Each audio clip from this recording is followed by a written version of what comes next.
Hi, Jeff White. We've just had a Toyota HiAce super long wheelbase come in.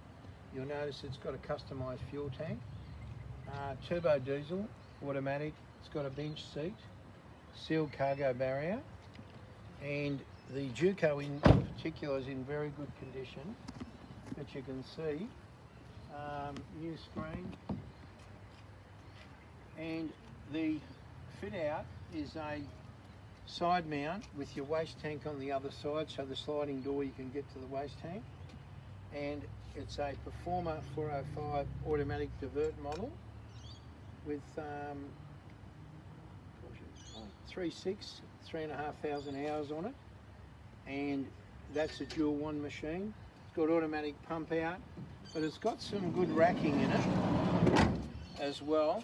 But as you can see, the Juco in particular is in very good condition. Nice clean rig.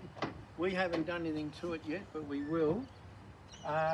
It's got shelving and racking all the way through, but it has to be all detailed inside and everything serviced, etc. But it'll be going out with a roadworthy and a warranty. But yeah, as you look at it, it's a very clean rig.